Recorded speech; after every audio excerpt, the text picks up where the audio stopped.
23 থেকে 2 দ্য 100-এর সংক্ষিপ্ত তালিকায় কেবল দুজন বাংলাদেশি। ইংল্যান্ডের জনপ্রিয় ফ্র্যাঞ্চাইজিটি টুর্নামেন্ট দ্য 100-এর এবারে নিলাম ঘিরে বাংলাদেশের ক্রিকেটাঙ্গনে ছিল বেশ আগ্রহ। প্রাথমিক তালিকায় নাম লিখিয়েছিলেন 23 জন বাংলাদেশি ক্রিকেটার, তবে চূড়ান্ত সংক্ষিপ্ত তালিকা প্রকাশের পর দেখা গেছে সেই সংখ্যা নেমে এসেছে মাত্র 2 জন। সবচেয়ে বড় আলোচনার বিষয়, এই তালিকায় শুরু থেকেই ছিলেন না সাবেক অধিনায়ক সাকিব আল হাসান। অভিজ্ঞ এই অলরাউন্ডারের নাম না থাকা নিয়ে সামাজিক যোগাযোগ মাধ্যমে আলোচনা সমালোচনা চললেও শেষ পর্যন্ত সংক্ষিপ্ত তালিকাতেও তার অনুপস্থিতি অব্যাহত রয়েছে। তাসকিন লিটনদেরও ছাঁটাই। বাংলাদেশের হয়ে নিয়মিত খেলা পেসার তাসকিন এবং wicket keeper batter Liton Das দুজনেই কেউই জায়গা পাননি চূড়ান্ত শর্ট লিস্টে।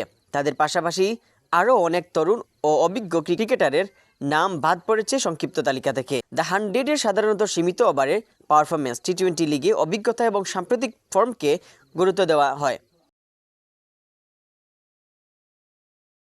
ধারণা করা হচ্ছে ফ্র্যাঞ্চাইজিগুলোর চাহিদা ও কৌশলগত পরিকল্পনার কারণে বাংলাদেশি ক্রিকেটারদের বেশিরভাগই বাদ পড়ছেন। কারা আছেন তালিকায়? চূড়ান্ত 2 বাংলাদেশের নাম এখন আনুষ্ঠানিকভাবে প্রকাশ না হলেও ক্রিকেট সংশ্লিষ্ট সূত্র বলেছে তারা দুজনেই সাম্প্রতিক সময়ে আন্তর্জাতিক ও ফ্র্যাঞ্চাইজিটি ক্রিকেটে ধারাবাহিক পারফরমেন্স দেখিয়েছেন।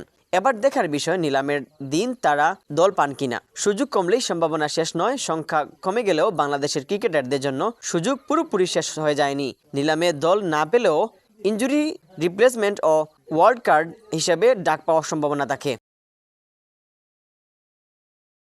অতীতে বিভিন্ন ফ্র্যাঞ্চাইজি লিগে এমন নজির রয়েছে।